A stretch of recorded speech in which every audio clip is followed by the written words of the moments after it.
Good morning, Rick Yasan, and we've got another episode of Let's Find Out.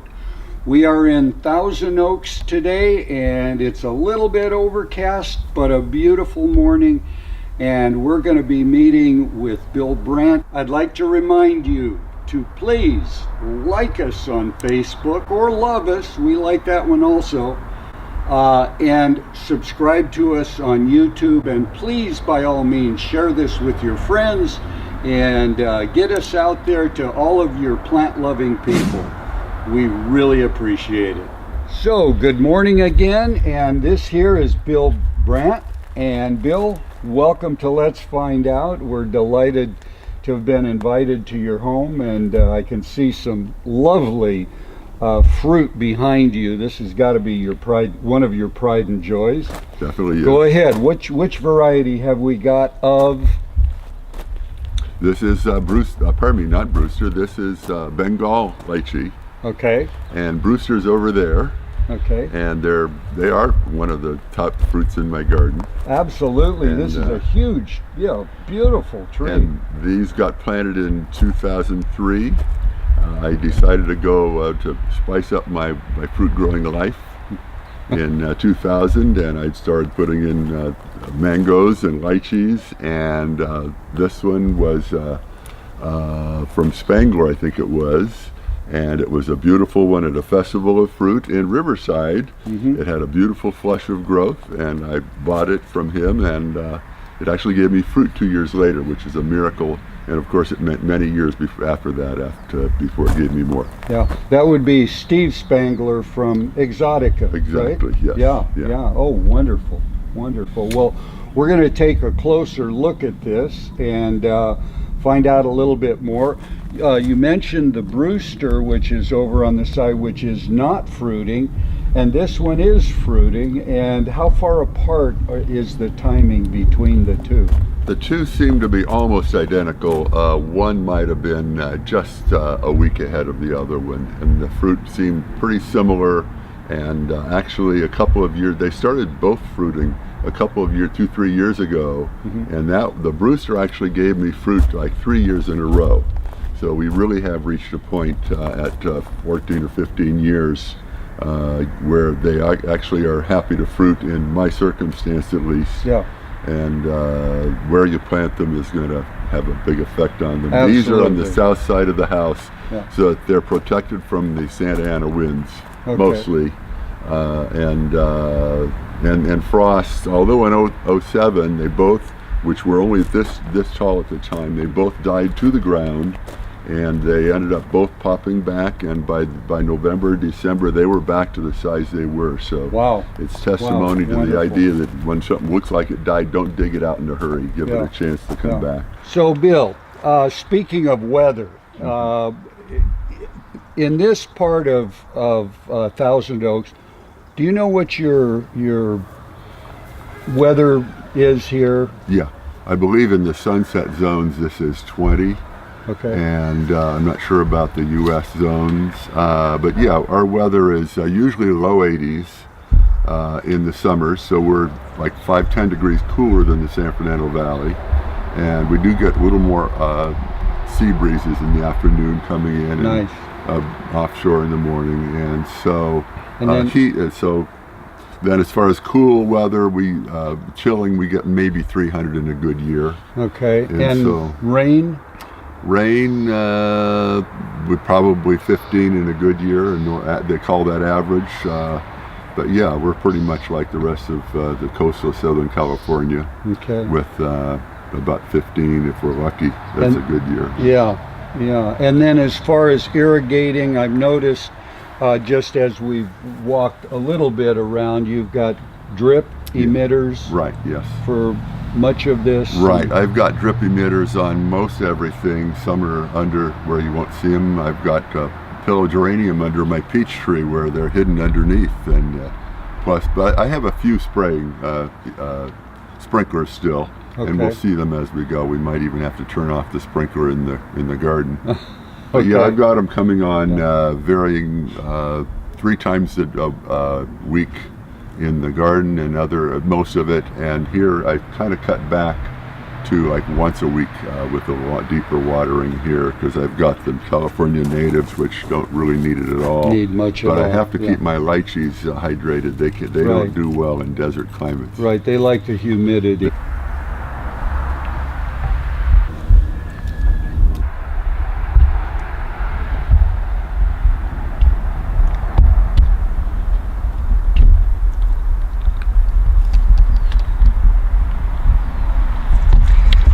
So I notice, one of the first things I notice about this variety, that the exterior of these, you call them lychees. I have always heard them called lychees, and I know both are correct. But I've noticed that the exterior on these is very well defined, whereas other varieties not quite so. And these are quite large. Yes, this year it's we've got a set of kind of a low volume of fruit on it, so the tree produces bigger fruit. Right. And of course, the ones that are really large probably have the full big seed, and maybe the ones that are a little smaller might very well have the chicken tongue. We have a few more of those, I think, in this Bengal lychee. Yeah. But yeah, it's a good year for them, and how have they tasted? How do they taste? They're delicious. We're gonna probably taste one here sometime. Excellent, excellent. We're always up for that. Yeah. You know. Another item that I noticed on a very few, but we've got some parasites. It looks like, or some scale on here, and of course the ants are protecting them because they feed off of the honey that they produce. And maybe we can get a close-up of this.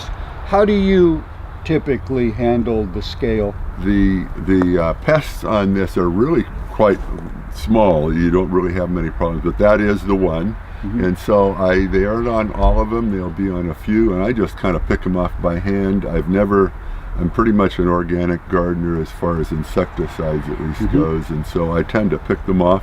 Sure. And I'll use a little soap a little once in a while. Yeah, so they're few enough that I'm able to pick them off by hand. Yeah, it's not a major problem by no means in this case, and you can pretty much just scrape them off, and you can see the little legs underneath these bugs. I'll have to get a magnifying glass to do that sometime. Okay, well, let's see what one of these tastes like. And they peel so nicely, and that people say, what are they like? I say, well, you peel them, and they're kind of like a peeled grape. They're iridescent white. And so you're going to taste this for us, Rick? Oh, I'll make the attempt, absolutely. And you can just pop it out of the shell at that point. For those of you that have never tried a lychee before, these are one of my favorite of all. Delicious fruit.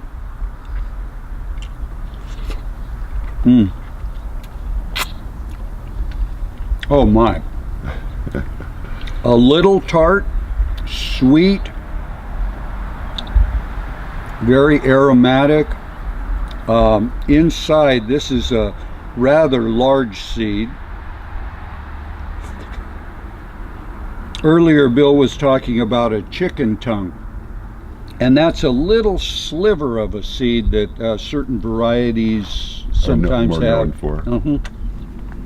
Sometimes the smaller fruit have the chicken tongue, which means you actually have as much or more flesh in those. When you get the biggest fruit on the tree, it has a humongous seed, and then you try and root them. Now that's a pretty good sized seed. For the size of the fruit, but my goodness, delicious, sweet, makes you want to come back and have another and another and another. These are wonderful. These are just wonderful.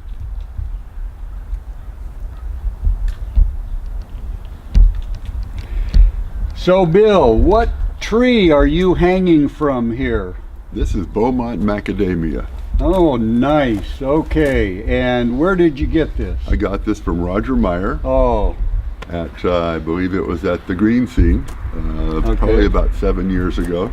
Really? And immediately put it in my, it had been in his car, it got cooked a little. Uh-huh. And he said, well, if it dies, I'll give you another one. And it popped right back, and before a year was out, it had some blossoms on it when it was in a little 5-gallon. Wow.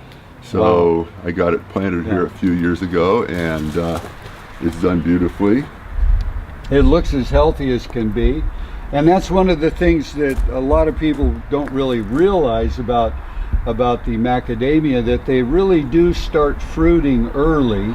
Sure. And you know, you get fruit right away, and by golly, looks like you get what, 10 pounds? This will be the biggest crop right now, and we had a double crop because of this heat we had this summer. It double clutched again and gave us another blooming, and so we've got quite a few on a lot of these hanging. Now, I also want to note that one of my ploys to get rid of the rats is that I will cut these up, and I'm going to put a stovepipe on here like they have on the palm trees in Hawaii to keep the critters from climbing, and it's separated enough from, and I'll cut back so the critters can't leap. And luckily I don't have squirrels here, because I know they can leap a little more, but that'll hopefully keep this one from having the nuts being eaten by the rodents. So Bill, I see we've got a small fig down here, and we also have a little critter that I'm going to try to acquire. Aha! Aha! There we go. We've got an organic method of getting rid of these. This is a very special fig. Tell us about this. Yes, it is. A friend of mine propagates these. It's figo preto, which in Portuguese means black fig, I believe. And difficult to propagate. You can't take a cutting and stick it in the ground like most figs. And so my friend actually air layers these, and goes to a lot of work. He's watering them through the root mass daily, and he gets a mass that's so prolific that it's bulletproof, so he can send them through the mail and get them there. And even if they lose their leaves, he says, just don't worry about it, they'll relief. This one I missed on the watering. I didn't know my sprinklers were plugged up, and so it kind of culminated in our 106 degrees we had in second week of July, when the leaves were just about completely falling off, and I realized, I checked and I found that, and so now it's leafing out a little more normally, and it'll have a chance to grow. Have you ever tasted this?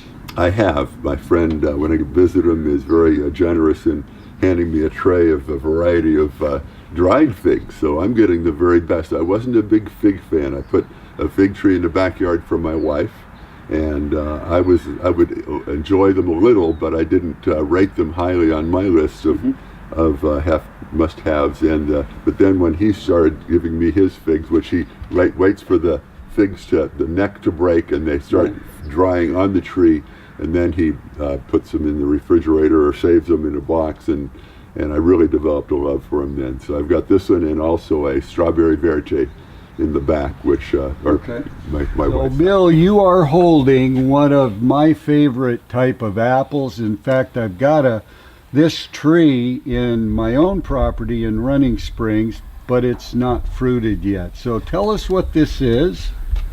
Yeah, this is a variety of apple called Hudson's Golden Gem. It's a russeted apple, and russeted apples are not loved by most people. They look at them and say, "Oh, I'm not going to eat that." And that's fine, because that's less apples taken off our tree when we're not looking. Right. And this one is funny because it has a sweet flavor, doesn't it? Absolutely. So the interesting thing is this tree over here I grafted onto, and I grafted what I thought was Pink Lady. It turned out to be Orleans Rhinette, which has a very funky, powerful flavor, one that one friend even took a bite out of and said, "Ooh, I don't like that." To which I added, well, if you were going to pair it with cheese, a heavy flavored cheese, that's the one. Yeah. And also in pies and sauces, it is really a nice, strong flavor. Yeah, and if you've never had a russeted apple, you've got to look for them, and you've got to try them, because they all have a very strong apple flavor that's very, very different from the delicious apples, which are anything but. That's my opinion, and a lot of those that have tried them, russeted have True. full flavor. So because of that russeted apple, and then also behind me on my left, I have a pink pearl, and those two were so powerful in my mind. I went to San Jose for my signwood exchange in 2012 and got every russeted apple and every pink fleshed apple and a few classics too, and brought them home and had to add a bunch of trees to house them all. Yeah. Okay, so this is which apple now? That's right? Jonna Gold. Jonna Gold, okay. And I see you've popped one, and it's bad on one side. All you have to do, turn them over or get a sharp knife and cut it off. So that gave us an opportunity today. This I would have thrown away, except I said, you know, I can actually taste this for flavor. That would have hastened the ripening. And so I was able to take a bite, and yes, this is actually ripe. And that's a good Jonna Gold apple. A good way to taste. And so in some cases, you get a heat wave day with 108 degrees. At least you get a taste of something. Now, do I get a taste of that? Yeah, go ahead. Absolutely. It's Like ready. Yeah, that one's ready. It's ready.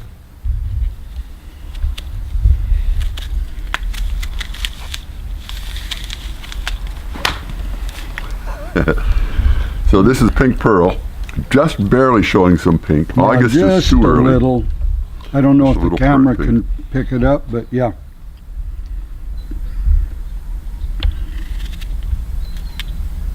No. So these fell off early, typical of pink pearl. I call it pink pearl at its worst because I've had late bloomers which don't ripen until October. And then the October pink pearls can actually be so deep in color and rich in flavor. It's like having raspberry, and you put two of those in a pile along with some regular apples, and you've got the best pie you ever had. And Very sharp. applesauce also. That's another good use for those. Absolutely. Yeah. A lot of flavor on this, a little on the tart side, but not bad. Very tart now. Not, yeah. That's usable in a pie now. Yeah. Very nice. Okay, Bill, what are we looking at here? This is possibly the mother of all the red-fleshed apples. Nedwetskiana came from southwestern Russia, and where a lot of our apples came from, and probably the parent of Surprise, mid-1800s pink-fleshed apple that was the parent of most of the pink pearl and all the others, Rubaiyat and all the others that that Eder did developed in the early 1900s. I grew it more for nostalgia and thinking I might do some pollinating and graft and propagating, but I've never gotten one that actually tasted really worth eating. But they're pretty awesome looking because they're purple with a funny purple kind of a color on the outside.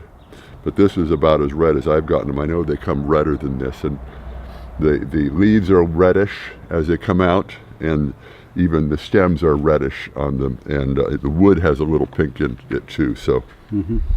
Now, a lot of people do, like you say, collect these just because of how unusual they look.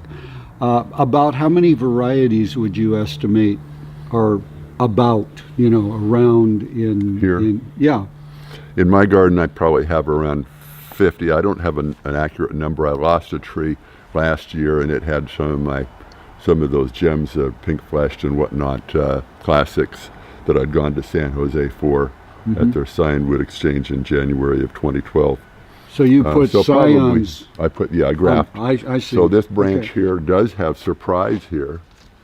As a matter of fact, if we take this one here and cut it open, you'd hold those. Yep. This one is Surprise. It has these funny little grooves in it. Almost like a pumpkin. Yeah. I mean, in appearance. Let's see what it looks like inside. I don't think it has the pink yet.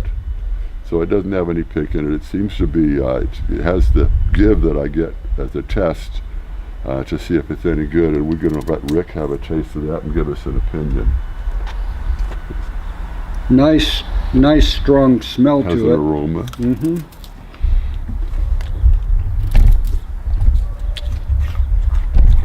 A little tart, very sweet, but It's edible. yeah, it's edible. It's not full flavored. Not what I would call full flavored. And I have a half dozen of them that look like this on the tree right now. They're going to get into my first pie of the season. There you go. As soon as you guys pull out.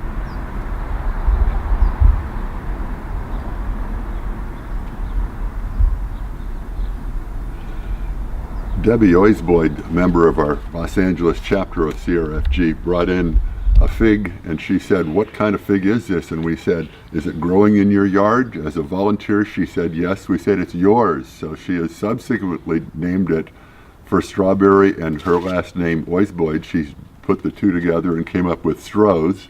So this is the Stroh's fig.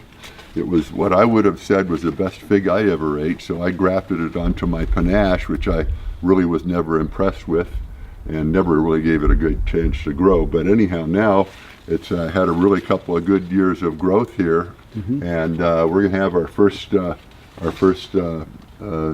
here. I suppose we should take this off and cut it up, shouldn't we, Rick? And let you taste it. This is my first Stroh's off the tree, and it is oh my strawberry goodness. colored inside. Look at the color on this one. Beautiful. Here's your half. Beautiful, beautiful, beautiful. I think I'll do the same here if I may borrow that. And of course, if you let them hang on the tree, they concentrate flavor as they start to dehydrate. And yeah, that's a delightful fig. Oh, there's a little different flavor to this. One that I didn't expect. I'm not sure how to describe that. Delicious, but that ruby red color and the flavor of it, it is indescribable. Yeah. Indescribable. And it'll get better as it gets riper. Dehydrate a little bit. Yeah, concentrate.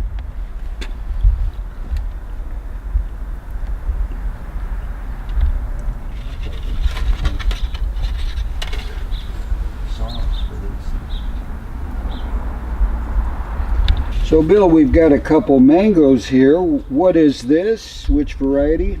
This is a Keat mango, Okay. and it's a terrific mango, and I got this in a raffle at Silmar High 3 years ago. Nice. And then it kind of acted like, then it sent a lot of suckers up, as you see. These are coming up here. Yep. And so I ended up saying, I'm not sure if that one's going to live, because look at it, it's kind of hanging here kind of forlorn. So Yep. I grafted right here. There's my graft of, believe it or not, Paul Thompson mango. And that's one that that was the whole theme of our club, can we grow mangoes? And so he ended up naming this one after himself. And Arnold Bernstein from Malibu gave me a whole bunch of grafting wood from a whole bunch of mangoes. And this is the one that took off like crazy last year. Wow. It actually gave me blossoms this spring. And I actually had a little bit of fruit on it which didn't hold, but then here we got these. So this is the culmination of my dream of rare fruit growing that I started in 2000, and I've killed a number of trees. Actually the frosts have, if you don't have them. So you see the funny frame on it, and the funny frame is so that I can throw a big tarp over the top. And then it has full coverage in the frost, and then I'll clip on a light inside. And you got a little tent, you can add a little bit of warmth to it. Very nice. And I've succeeded finally, one of my bucket list items here. Yeah, nice. August 8th, I got my first peach, and which was very late for Red Baron. And so then I ended up putting some cones around the trunk that were like cones they put on bird feeders. And then I thought that was going to keep the rats from climbing it. And then I found a few that had been chewed off, the little bullseyes, kind of like they were marking a gang mark. They had bullseyes on the facing east on one side. And so then I said, I changed to a stovepipe here instead. And then I saw the birds had attacked. That's when I said, I'm going to bag everything. So I bagged about a dozen or more. And this one was a clump of 4. I didn't thin that too well, and this just fell off with the sprinklers hitting it. And so these are now at the tail end of the ripening, and this one is as juicy as it's going to get. Boy, those are beautiful looking. Yeah. Beautiful. And I only had 3 dozen on the tree this year. Last year I had 100, but the rats were eating a good portion of them. They damaged at least half, but I got a good, that was the first crop I had on this tree. It's like about 7 or 8 years old, which is very late for a peach, but of course our weather's been very strange in the last 7 or 8 years, and so finally a good crop, and I was able to protect by putting bags around. This is a little weird putting a whole shopping bag on, but I had a big one to get around. Normally I'm using these bags like this, a sandwich bag or a lunch bag. So they're not even tied; they're just sort of hooked on. They are tied with a tie. This one here, I just squished it up because I was out of them, and that actually stayed on, and I was surprised it came up in my hand right now. But there's one more here, so this is the end. But I've got a whole bunch of little tiny ones. I did have this thinned down to maybe 100 or 50 or 80 or so, and only about 30 to 36 formed nice big fruit, which is enough to make me happy.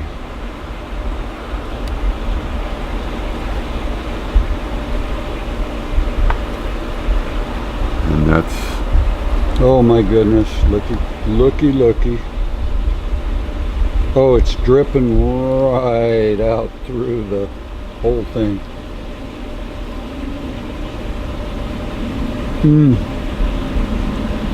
Juicy, sweet, very slight tartness to it, just sweet upon sweet.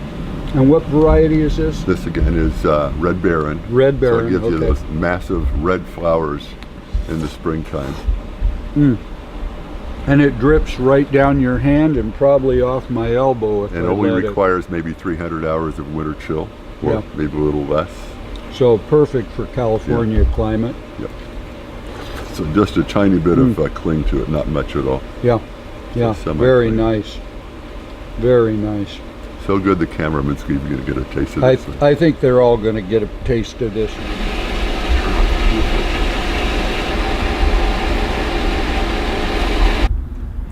So Bill, this is an amazing arbor. We just came from under it, and a little too dark for the camera to catch all of it, but here's a good example. Wow, what kind of grapes have we got? I believe these are seedless Concord. Okay. And they were an afterthought. I put in other Jupiter and others on the other arbor. And then these I put in, I got them as a leftover kind of a thing at the raffle at CRFG'S meeting, and something was left over, and so I planted them, and I thought, okay, let me grow them up here, and eventually I grew them over the top here in this arbor, taking the light away from the pool equipment, which didn't need the sunlight. And so then I had this big, what I call a comb over, if you get the idea. Yep. And I get maybe 125 bunches through this little arch behind here. And yeah, and then they surprised me because they turned out to be not the wimpy little grapes when you give them a good, let them really get established. Yeah. And so they're really delicious and sweet, and have become a real workhorse in my garden of a lot of fruit. Now, as I recall, correct me if I'm wrong, but the seedless Concord, as I recall, in the fall, these leaves turn bright red. That's very possible. I think they do get some red on them. Yeah. The interesting thing is my biggest show of color comes from the New York 47616 or something like that. It's sometimes called Shelley. And in the arch over there was one humongous leaf in your introduction. That'll become quite a show just on itself. Yeah. Grapes always surprise.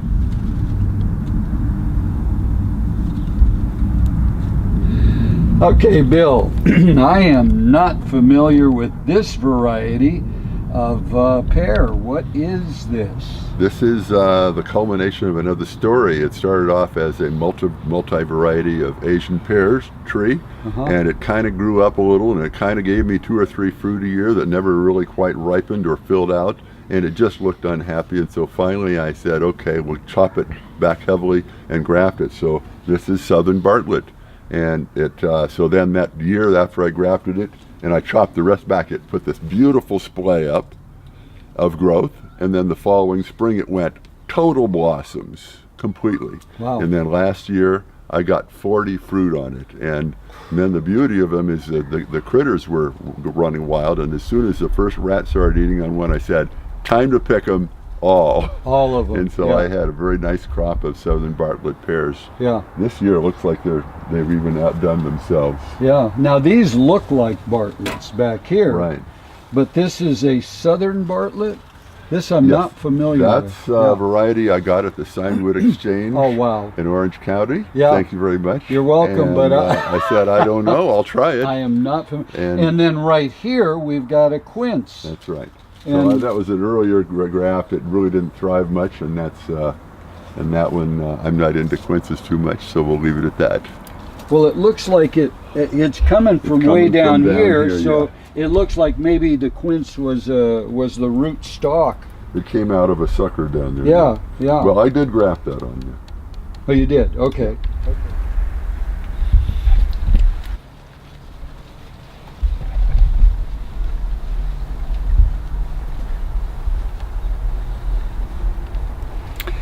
So, Bill, we've got a grafted, it looks like, avocado here tree. So what are we looking at right up front? This is the final one I added. This is actually reed.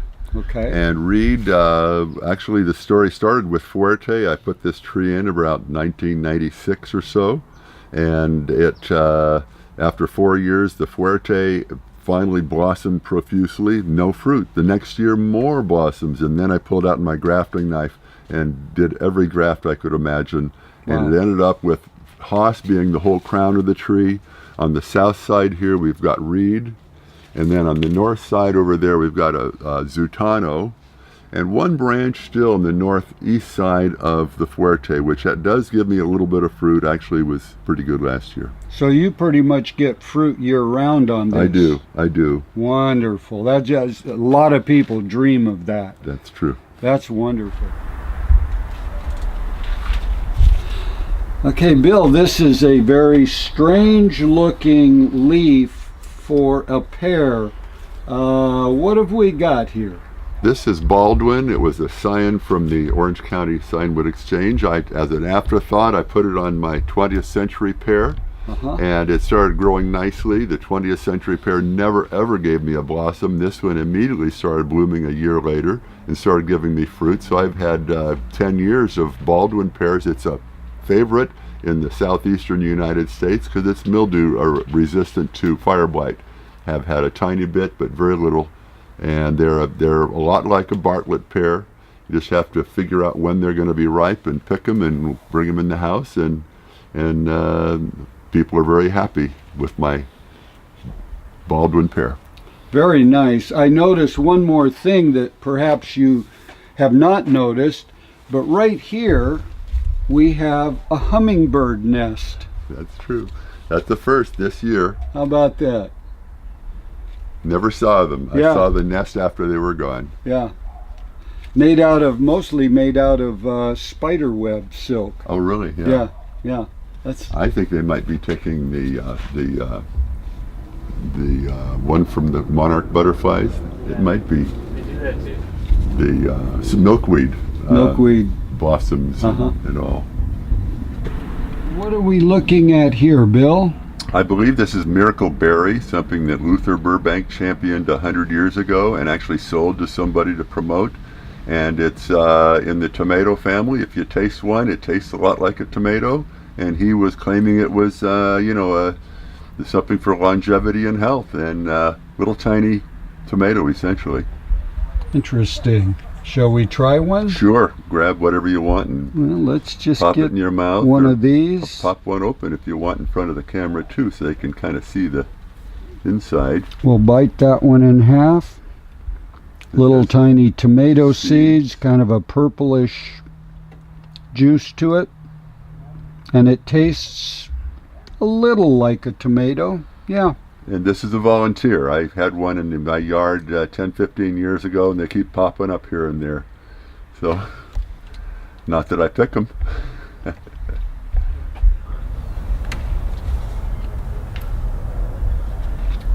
Bill, what are these grapes here? This is a little different from your seedless Concords. These are New York 47616. And this was one that the New York station had developed, and they were about to release it, and the grapes shelled off in the wind. And so they said, we can't release that, but they had sent it out for trials, and we got some of them, and it's a delicious grape. And it's and so then in Idaho, I believe they market this, and they took that story and they named it Shelley. And so they're selling them in the markets in Idaho. It's Shelley. It's a very good grape, and I've never had problems with it shelling off. And then on the other side of the arch, we actually have Jupiter, which is our University of Arkansas grape, and it is our one that my granddaughters have decided is a taste test winner. But come right down to it, if any one of these is really fully ripe, they're all A quality grapes. They're all ready to go. Yeah. Wonderful. I would like, at this point, this is our end of our show. Bill, thank you so much for your hospitality today and sharing with us your beautiful garden. Thank you, Rick. It was a pleasure having you. Well, thank you so much, and we will be seeing you again at meetings. I know that. Cool. But thank you again for Very having good. us. Okay, thanks for coming. Thank you so much for watching today. Please, now's the time. Like us on Facebook or love us. Be sure to share this with your friends, and by all means on YouTube, please subscribe, and that's how we get our message out. So good luck growing.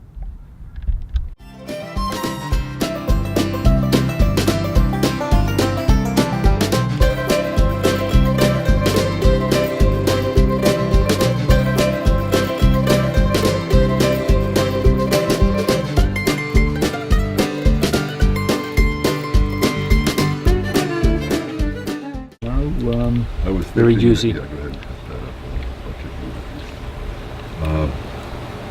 That's a good peach. Beautiful. Here you go, Rob. This is Gold Coast. This is a Thompson. I'm sorry I missed that. It was absolutely fantastic. Right. Beautiful.